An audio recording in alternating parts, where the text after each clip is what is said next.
जानब रुख करेंगे खजर। अब होम ग्राउंड लाहौर कलंदर्स की अगर हम बात करें, कज़ाफ़ी स्टेडियम या नेशनल स्टेडियम की अगर हम बात करते हैं, क्या समझ रहे हैं दोनों स्टेडियम में टूर्नामेंट में कौन सा जो ग्राउंड है वो प्लेयर्स को फ़ायदा दे रहा है?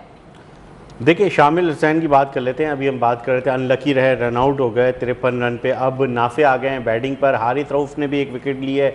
हसन नवाज़ को उन्होंने 0 पर घर भेज दिया है। तो इस वक्त कोयटा ग्लैडिएटर्स का जो स्कोर है वो 113 पे 3 आउट हैं और वो रन चेस कर रहे हैं। जहाँ तक रही लाहौर और कराची, दोनों पाकिस्तान क्रिकेट और पाकिस्तान सुपर लीग में अहम तरीन ग्राउंड समझे जाते हैं। पाकिस्तान और जो नेशनल स्टेडियम कराची है उसकी जो पिच बिहेवियर है, समंदरी हवाओं की वजह से मौसम में थोड़ी नमी होती है। शाम के वक्त वो जो है वो ओस की वजह से जो है उसकी कंडीशन चेंज हो जाती है। अगर हवा चलती है तो रिवर्स स्विंग में बहुत ज़्यादा फ़ायदा देती है।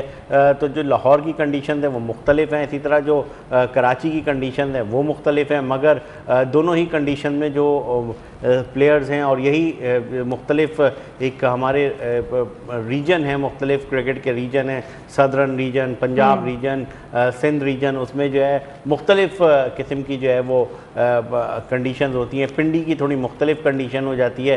तो जिस तरह से, मगर कराची में ये हुआ है कि पिछले चंद सालों में जब रमीज़ राजा चेयरमैन PCB थे या एहसान मानी, उस वक्त ये बात शुरू हो गई थी कि ऑस्ट्रेलियन सॉइल जो है वो लाई जाए। तो कराची में कुछ पिचेस ऐसी भी हैं जो कि ऑस्ट्रेलियन सॉइल पे बनाई गई हैं, जिसकी वजह से वो जो आपको बाउंसी ट्रैक है ये भी बआसानी मिल जाता है। और उस तरह से कभी आप बैटिंग विकेट बआसानी बना लेते हैं, कभी आप बॉलिंग विकेट बआसानी बना लेते हैं। और ये तमाम तर कंडीशंस आपको कराची में मिल भी जाती हैं और आप बआसानी उसे अप्लाई भी कर देते हैं। ठीक है, हम इस वक्त जाएंगे फ़ारूक सिद्दीकी की जाने। फ़ारूक सिद्दीकी, इसके हवाले से आपका क्या कहना है? कज़ाफ़ी स्टेडियम, कराची स्टेडियम में क्या डिफरेंस देख रहे हैं? जिस तरह से पहले बात ही की जा रही थी, जब लाहौर के प्लेयर्स यहाँ आए तो वो परफॉर्मेंस नहीं दी जा रही थी जिसकी उम्मीद की गई, और आज हम देख रहे हैं, जिससे आपने भी कहा कि आज काफ़ी तगड़ा मैच देखा जा रहा है कज़ाफ़ी स्टेडियम में। तो क्या पिच का, ग्राउंड का भी इसमें रोल है? जी देखें, इस PSL में इस जो कराची की लैग में जो मैचेस हुए शुरू के, बड़े लो स्कोरिंग मैच रहे। तो शायकीन क्रिकेट जो टीवी पे भी देख रहे थे वो भी बेचारे बहुत मायूस थे और हम रिपोर्टिंग कर रहे थे। तो हमने भी देखा कि वो PSL का जो एक चार्म होता था, एक क्रेज होता था, वो खत्म दिखाई दे रहा है। लोगों में इंटरेस्ट खत्म होता जा रहा है। उसकी सबसे बड़ी वजह ये था, जहां लो स्कोरिंग मैच होता है वहां मजा नहीं आता।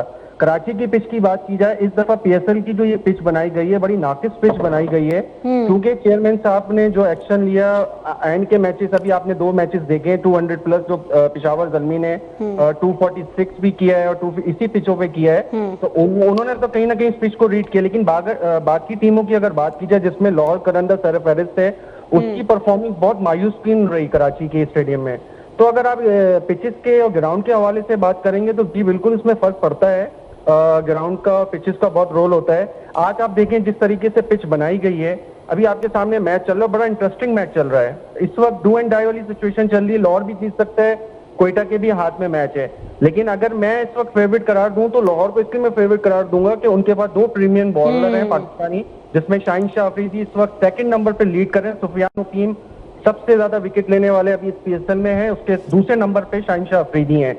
तो उन्होंने 8 मैचों में तकरीबन 13 विकेटें ले चुके हैं शाहीन शाह अफरीदी। तो उनके पास बॉलर हैं, डेप्थ में बॉलर हैं। सिकंदर रजा जादुई स्पिनर हैं, सिकंदर रजा के साथ उसामा मीर हैं, हारिस रऊफ हैं। तो मैं समझता हूं कि मैं इस वक्त अगर मैं फेवरेट करार दूंगा तो लाहौर को करार दूंगा। लाहौर की बॉलिंग है जो इतने रन डिफेंड कर सकती है और ये कोयटा को मुश्किलात पेश आ सकती हैं। शामिल हुसैन की बहुत बात हो रही है, चूंकि शामिल हुसैन ने इस टूर्नामेंट में PSL में ये तीसरी 50 मेरे गालिबन की है शामिल हुसैन ने। ठीक है, उनका स्ट्राइक रेट अच्छा था, लेकिन शामिल हुसैन जिस तरीके से रन आउट हुए, स्कोर इतना था, आपको टारगेट इतना मिला हुआ था, इस तरीके से नाकिस आपको रनिंग नहीं करनी चाहिए थी। आपकी टीम आपसे आज परफॉर्म मांग रही थी। हसन नवाज बहुत अच्छी गेम पे हारिस रऊफ के आउट हुए। हसन नवाज से भी बहुत उम्मीदें थी, वो भी खातिर खा कोई परफॉर्मेंस इस टूर्नामेंट में दिखाई नहीं दे रहे। नाफे के इस वक्त शोल्डर पे बहुत अहम जिम्मेदारी आ गई है। अगर नाफे आज का गेम फिनिश करते हैं तो मैं समझता हूँ कोयटा के लिए बड़ी खुशाइन। फारूक सिद्दीकी, ये भी बताइएगा, रावलपिंडी के लिए आज कितना इम्पोर्टेंट है? अभी तक एक भी मैच नहीं जीत सके हैं, आज उनका मुकाबला है मुल्तान सुल्तान से। देखिए रावलपिंडी तो बस अपने रवायती मैच अब अपने वो मैचेस पूरे कर रही है, वो तो इस टूर्नामेंट से बाहर हो बाहर चुकी हो गई है। है। रावलपिंडी ने कल बड़ी प्रैक्टिस की है, जाहिर बात है उनकी कोशिश ये होगी कि कुछ मैच तो यहाँ से जीत के जाया जाए, वरना पीएसएल 11 उनके लिए बहुत ड्रॉन ऑफ साबित होगा, क्योंकि सबसे महंगी टीम है। आप ये देखा जाए तो इसे सबसे महंगी टीम इस पीएसएल में बिकी है। अगर परफॉर्मेंस की बात की जाए तो अगर हम उसको परफॉर्मेंस पे रावलपिंडी को रेट करते हैं तो वो शायद 8वें नंबर पे ही आती है। जिस तरीके से कप्तानी की गई, जिस तरीके से उनके प्लेयर्स ने खेला है, तो रावलपिंडी की परफॉर्मेंस इस पीएसएल 11 में बहुत खराब रही है। शायद ही कोई ऐसी टीम होगी, इतनी खराब परफॉर्मेंस पीएसएल में किसी भी टीम ने इतनी कंसिस्टेंसी के साथ नहीं दी जितनी रावलपिंडी ने दी है।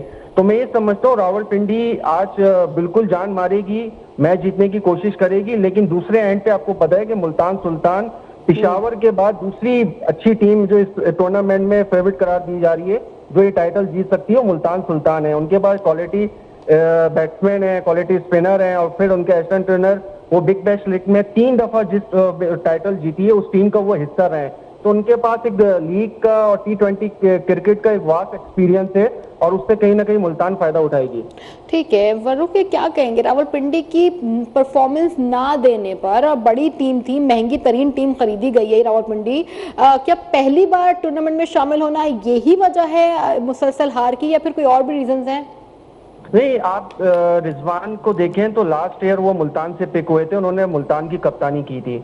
मुल्तान की कप्तानी उनका प्रीवियस आप रिकॉर्ड उठा के देखें और इसको कंपेयर करें तो रिजवान कुछ थे और रावलपिंडी के कुछ थे। कप्तान का काम होता है कि टीम को लड़ाना, टीम में जान मारना। कप्तानी उन्होंने बहुत नाकिस की है।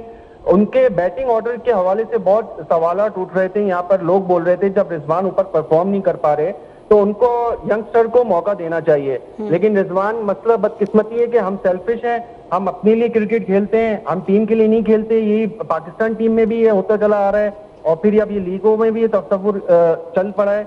तो मैं समझता हूँ रिजवान को चाहिए था कि अगर उनकी फॉर्म नहीं थी तो वो अपना बैटिंग ऑर्डर कहीं ना कहीं वो चेंज करते और अब ऑर्डर में आके किसी और को डालते तो शायद कहीं ना कहीं रावलपिंडी की परफॉर्मेंस चेंज होती। लेकिन अब तो कहना बिल्कुल खत्म हो चुका है, क्योंकि रावलपिंडी का तकरीबन सफर इख्तिताम हो चुका है।